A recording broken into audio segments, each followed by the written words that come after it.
ఎల్లుండి నుంచి AP assembly budget సమావేశాలు ప్రారంభం కానున్నాయి. ఈ నెల 28న బడ్జెట్ను ప్రవేశపెడతారు. ఈసారి సమావేశాలకు మాజీ సీఎం జగన్ వస్తున్నారు.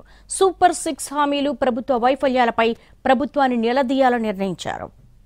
ఒకసారి కాదు, 2 సార్లు కాదు, 3 సార్లు కలిసి రాష్ట్రానికి సంబంధించిన అర్జీలు ఇచ్చాం.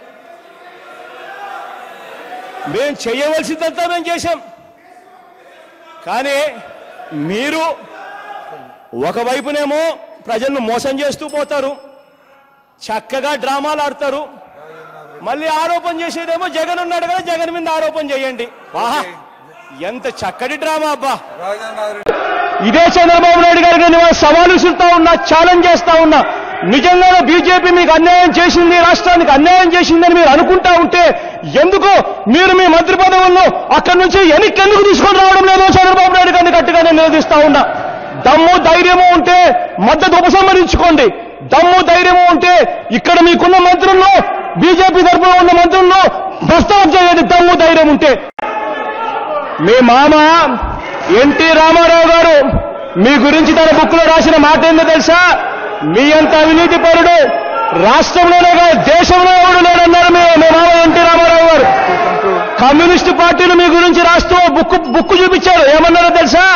బాబు జమానా అవినీతి ఖజానా అని చెప్పి కమ్యూనిస్టు పార్టీలు మీ గురించి ఏకంగా బుక్కే రిలీజ్ చేశారు. తెలియకపోతే తెలుసుకోండి. ఇదొక్కటే కాదు, బీజేపీ పార్టీ కూడా మీ గురించి, మీ అవినీతి గురించి బుక్ రిలీజ్ చేసింది. తెలియకపోతే ఆ బీజేపీకి సంబంధించిన వాళ్ళని కూడా అడగండి.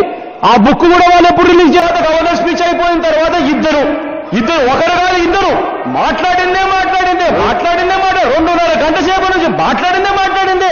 అసలు ప్రజలు టీవీలు చూస్తూ ఉన్నారు, వాళ్ళు ఏమనుకుంటారో అన్న ధ్యాస కూడా లేదు. కనీసం వాళ్ళు ఏమైనా ఫోన్ చేసి బాబు గారికి ఫోన్ చేసి, బాబు నేను నరేంద్ర మోడీని మాట్లాడుతున్నాను, బాబు నేను అరుణ్ జైట్లీని మాట్లాడుతున్నాను, జగన్ నా దగ్గరకు వచ్చి ఇవన్నీ అడిగాడు, రాష్ట్రాల గురించి మాట్లాడలేదా మీకేం చెప్పాడా? మరి ఏందయ్యా ఇది? ఎంత చక్కగా నొక్కారు అధ్యక్ష సన్నాయి నొక్కుళ్ళు మాత్రం. నిజంగా డ్రామా చాలా చక్కగా ఉంది అధ్యక్ష. రాజకీయాలలో కేసులు పెట్టడం, రాజకీయాలలో ఇరికించడం ఇవేవి కూడా కొత్త ఏమి కాదు. చంద్రబాబు నాయుడు గారికి ఇన్ని రోజులు అదృష్టం కలిసి వచ్చింది, అది గుర్తుపెట్టుకోండి. చంద్రబాబు నాయుడు గారి మీద 1000 పేజీల డాక్యుమెంట్ కోర్టుల దాకా వెళ్ళింది. కోర్టుల్లో టెక్నికల్ గ్రౌండ్స్ మీద చంద్రబాబు నాయుడు గారి డాక్యుమెంట్స్ ను యాక్సెప్ట్ చేయలేదు. చంద్రబాబు నాయుడు గారి అదృష్టం అది. ఇవాళటి గుణం చెప్తా ఉన్నా, కేసులు పెట్టడము, కేసులు పెట్టి ఇరికించాలనుకోవడము, దానివల్ల అవినీతి అని చెప్పడము, ఇవన్నీ చేయడము రాజకీయాలలో పెద్ద విషయమే. నిన్న ఈనాడు పత్రిక అధ్యక్ష, గుండె ఆగి హెల్త్ అసిస్టెంట్ చనిపోయాడు అధ్యక్ష. ఇది అఫీషియల్ గజెట్, తెలుగుదేశం పార్టీ ఈనాడు. చదవండి అధ్యక్ష. 10 నెలల నుంచి జీతం అందక హెల్త్ అసిస్టెంట్ చనిపోయే ఘటన.